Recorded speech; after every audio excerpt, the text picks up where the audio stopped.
Stop repeating affirmations as if they were empty mantras.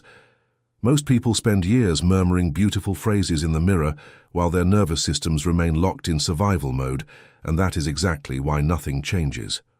Isaac Sterling, an engineer who decided to look at consciousness with the same cold precision he applied to a circuit, discovered something uncomfortable. The universe does not respond to what you say.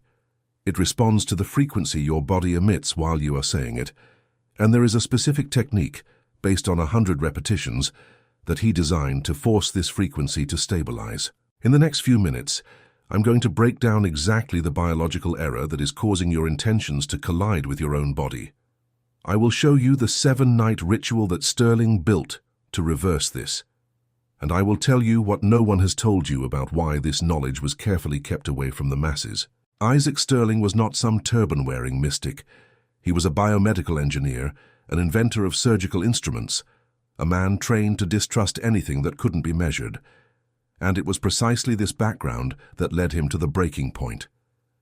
At a certain moment in his career at the Sterling Institute in Cambridge, he began to realize that traditional science was stopping right where the interesting part began. It measured the brain, but ignored consciousness. It measured the body, but ignored the field surrounding the body. It measured the effect and pretended the cause didn't exist. Sterling then took his oscilloscopes, his electrocardiographs, his ultra-sensitive motion sensors, and did something almost no one else was doing. He started measuring what happens inside a human being in a state of profound stillness. And what he found redefined what it means to be alive. He realized that reality is not just solid matter floating in space. It is, in fact, a web of vibrational information, where everything that exists is pulsing at a specific frequency, exchanging data all the time with everything around it. You are not an object within the universe. You are a node of information coupled to the universe. And this coupling, according to Sterling, can be tuned. The first thing Sterling described, which has been practically erased from popular physiology books, is that the human body functions like an antenna. This is not a metaphor. It is engineering. Your heart, specifically, generates a measurable electromagnetic field with an intensity that projects beyond the skin in all directions. This field carries information. It varies according to whether you feel fear, anger, or gratitude, and each of these variations is decoded by the environment as a signal of identity. And here is the point that makes most people lose their footing. The Earth also has a frequency. It is called the Sterling resonance, oscillating around 7.83 Hz, a constant electromagnetic pulse that envelops the entire planet like a silent breath. When your body is coherent, that is, when the heart, brain, and autonomic nervous system are synchronized in a single vibrational signature, your field enters into resonance with the Earth's field. You stop being disconnected noise and become part of the orchestra.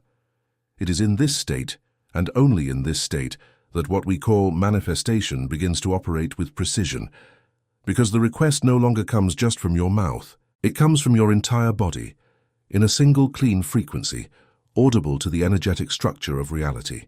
And this is where the problem for most modern human beings begins.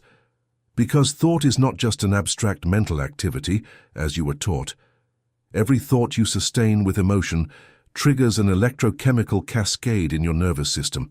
It generates a measurable electrical impulse that travels through neurons, releases neurotransmitters, regulates hormones, recalibrates heart rhythm, adjusts breathing, and contracts muscles. In other words, every repeated thought is a biological instruction. And your body, without asking if it is true or a lie, obeys. When you spend the whole day thinking that money isn't enough, that you don't deserve it, that everything goes wrong, that something bad is going to happen, you aren't just thinking. You are literally programming your nervous system to vibrate at that frequency. And since the body vibrates there, it attracts biologically, chemically, behaviorally, contextually, more of the same. Your decisions change, your posture changes, your expression changes, the people you meet change, the opportunities you recognize change. It isn't magic, it is the field. It is repetition. It is your biology silently building the external reality that it is already living internally. And the opposite is also absolutely true. When the repeated thought carries the frequency of abundance, presence, and calm confidence, the nervous system adjusts everything in the body to sustain that state, and the world begins to appear differently because you, biologically, have become a different person. Now comes the part that will bother you, but it needs to be said. Why was this knowledge, which should be taught in childhood, systematically marginalized, ridiculed, and pushed to the shelf of esotericism? Sterling had a surgical answer for this. A human being who is emotionally coherent, operating from a stabilized internal field, is practically immune to the levers that move consumer society and the political gears. They don't buy out of fear. They don't vote out of anger. They don't obey out of insecurity. They aren't distracted by cheap stimuli. They perceive manipulation even before it finishes forming, because its vibration collides with their internal coherence and produces an immediate, clear, identifiable discomfort. Now imagine the logistical nightmare an entire population in coherence would be. The industry of anxiety, of permanent entertainment, of compulsive consumption, of eternal indignation. It depends on a dysregulated body to function. It needs your nervous system constantly scattered between notifications, headlines, manufactured urgencies, and ready-to-use fears. That is why you were trained, since you were a child in the suburbs of Chicago or London, to distrust silence, to fear boredom, and to find anyone who closes their eyes and breathes deeply ridiculous. It isn't cultural disinterest. It is architecture. Keeping the collective body in incoherence is the basic requirement for the system to continue selling you the calm that it destroyed itself. And it is precisely to break through this siege that Sterling designed the 100 repetitions technique. Forget everything you have ever heard about positive affirmations. Forget the exercise of writing the same phrase 21 days in a notebook as if it were a school punishment. Sterling's method is mechanical, cold, and precise. The idea is this. You choose a single, short, specific phrase, formulated in the present tense, that describes the state you want to embody, not the result you want to receive. Phrases like, I am a prosperous man, I am a deserving woman, I am peace, I am abundance, I am the channel through which wealth flows. It is not, I want, it is not, I will have. It is, I am. Because wanting sends the frequency of absence to the field, and am sends the frequency of presence. And then you repeat this phrase exactly 100 times in a low voice or internally, but with one non-negotiable condition. Each repetition must carry emotion. Each repetition must be felt in the chest, felt on the skin, felt in the gut. Repeating without feeling is like typing the wrong password 100 times in a row. The system won't open. The number 100 is neither random nor spiritual. It is the point at which the brain, specifically the reticular system, begins to treat the information as relevant and a priority, and the heart begins to sustain the coherent rhythm long enough to imprint the frequency onto the body's electromagnetic field. Before 100, you are just warming up. From 100 onward, you are literally rewriting the energetic signature you emit to the environment. But the technique alone is not enough, and this is where Sterling was brilliant, because he transformed the method into a 7-night ritual. The number 7 is not poetry either. It is the average time the autonomic nervous system needs to stabilize a new pattern of regulation. It is the renewal cycle for a large portion of surface cells.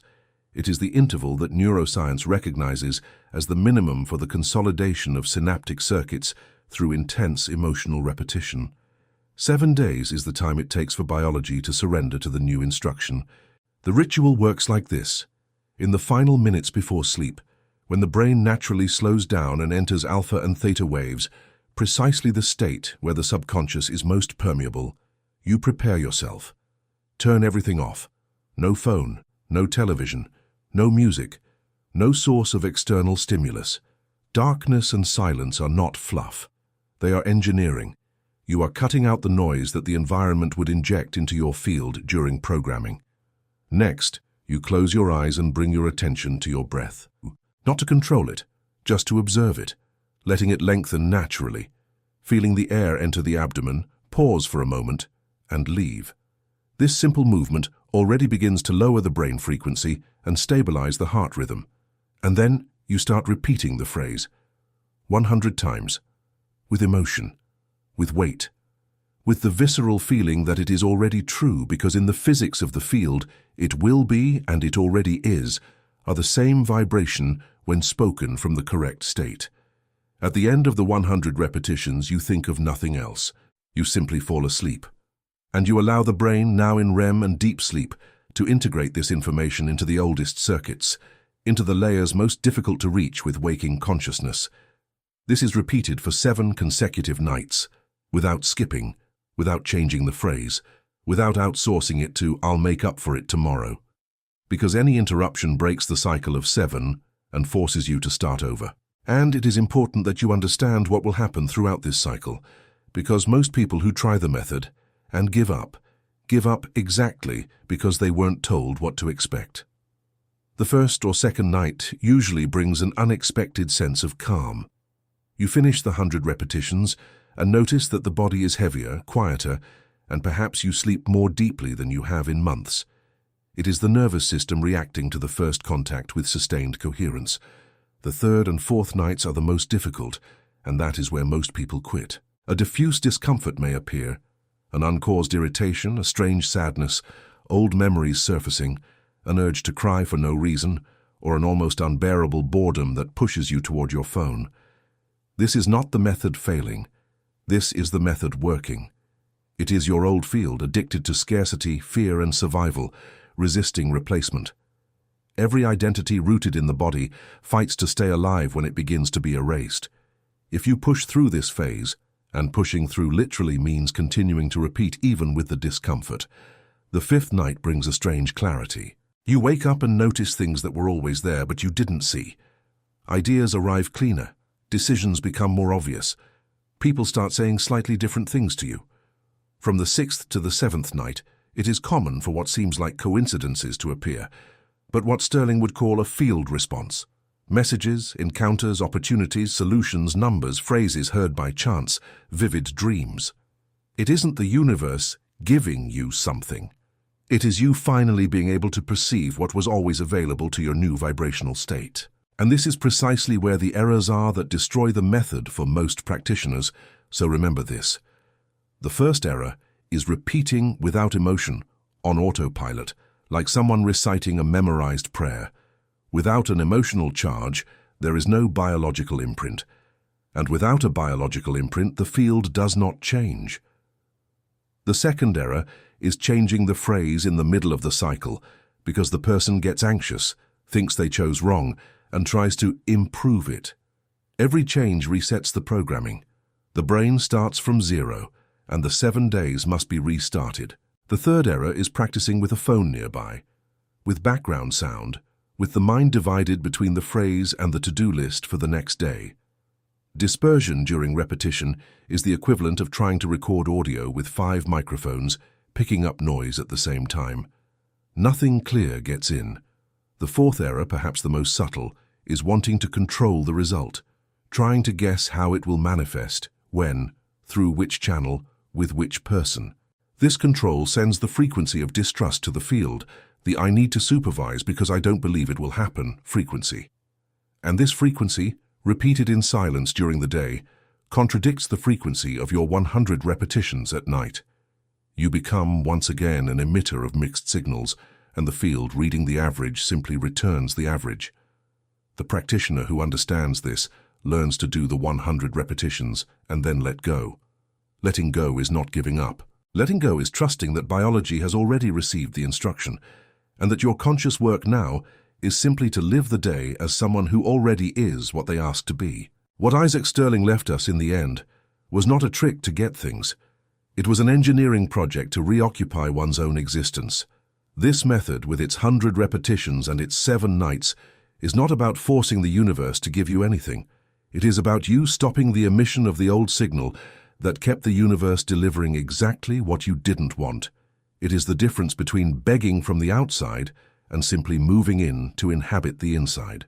Most people will hear all of this, find it interesting, and tomorrow morning their bodies will wake up, turn on the phone, dive into the news, the traffic, the anxiety, and repeat, without even noticing, the same 1,000 micro-instructions they have been repeating for decades.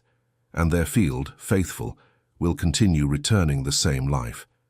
You can be one of those people. Or you can, tonight, choose a phrase. Turn everything off, breathe, and begin. 7 nights, 100 repetitions, without changing the phrase, without outsourcing it to tomorrow. Biology is waiting for a clear instruction. You have already sent all the confused instructions you could possibly send in this life. Perhaps now is the time to send a single, clean one, repeated with emotion, until the entire body stops doubting it. Comment below the phrase, "I am coherent." If you understand that starting tonight the signal you emit will be only one, and if you commit to the 7 nights. The universe does not respond to words, it responds to state, and your state from now on is your decision.